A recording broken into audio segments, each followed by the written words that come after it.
No eyes, no tongue, no fingertips. Written by David Fueling. A few years back, I worked as a nurse in the geriatric unit of the hospital in my hometown. There was one old woman there with pale blue eyes whose mind was still fantastically sharp, and her desire to socialize and make new friends set her apart from most others living in that wing of the facility. That woman and I soon became close for this reason. Her name was Yana, and I still miss her every day since she passed. The strangest thing about Yana was not her accent, which I could only place vaguely as Eastern European, nor her disinclination to talk about her past, which means I never really learned exactly where she had grown up. No, what fascinated me the most was that a strange young man, badly mutilated and plainly blind and mute, would visit her every single day. His hands appeared deformed, seemingly eroded at each digit down to the first knuckle. But each evening, a little after dinner time, he would visit and they would sit together. She would read to him, or sometimes sing in her frail old voice. Sometimes they would just hold hands in silence. Finally, I gathered the courage to ask her about this man. In a strange moment of openness, she agreed to tell me the story. My sister and I were the only surviving members of our family after our father passed away in 1964. These were very hard times for my old country, and father had grown so sick that we were eventually forced to allow him to starve, rather than waste food to comfort him as he inevitably died. Sister had been losing her mind little by little before all this happened, but I could see in her eyes, as we buried father, that she had finally gone somewhere far away inside herself. I remember the crows, perched in thick groups like clots of preening black movement, watching us in the cemetery from all of the rooftops. We moved to bury father quickly, because the crows were as hungry as we were. Sister took to begging in the streets, sometimes trading sex for rides into the city nearby, in the hopes that her begging would be more profitable there. It was during these terrible times that she conceived a son, a bastard whose father was not known to her, but who was certainly some manner of predatory monster. This was the only kind of man my sister knew in those days of her life. The child was delivered healthy, happy, and with a glowing spirit that broke my heart, because I knew that soon the young boy's eyes would look like mine and my sister's. Even on the day he was born, I knew his beautiful, joyous innocence could not last.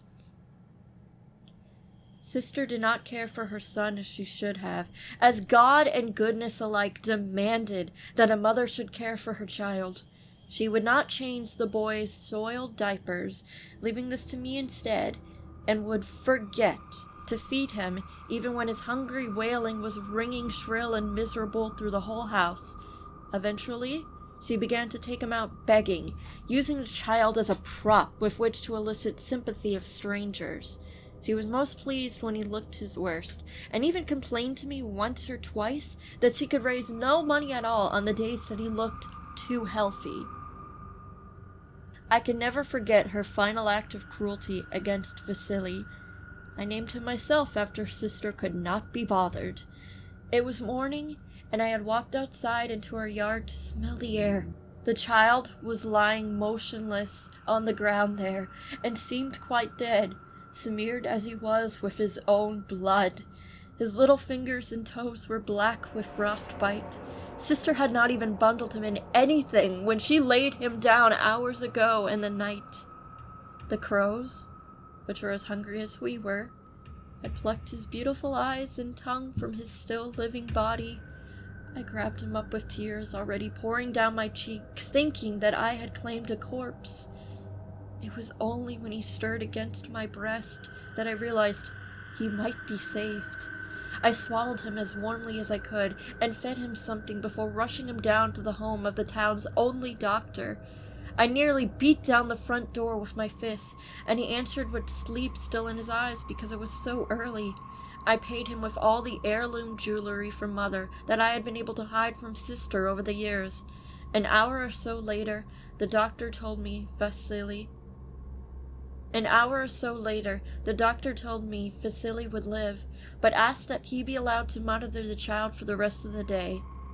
I told him that it would be fine, as today would be a very busy day for me. And indeed it was. By evening, I had smashed sister's head to a flattened pulp with the cast-iron skillet from our stove, obtained a train ticket for passage out of our home country, and made plans to give Vasily the best life that he could still yet have. Vasily, my son now, knows nothing about any of this, of course.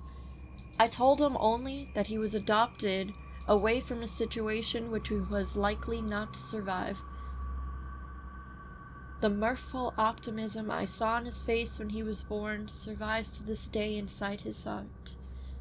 Sister, in all her malice, had only managed to suppress it for a while, and now, almost 50 years later, he still visits his elderly mother every single day. She beamed with me with pride as she finished her story and would say no more. And she was right. Vasily loved her so much and wore no resentment on his face for his injuries. He always seemed to be smiling pleasantly, even though, in his blindness, he often didn't know anyone was looking. He visited her every day until she died, and he was holding her hand when she passed. I knew from his interactions with hospital staff that he understood spoken English, and so at Yana's funeral, I told him that I had been a friend of his mother's. I told him that she was the most amazing, wonderful woman I had ever met. The sad, grateful smile grew deeper, and he nodded his head. His response came in sign language. She was.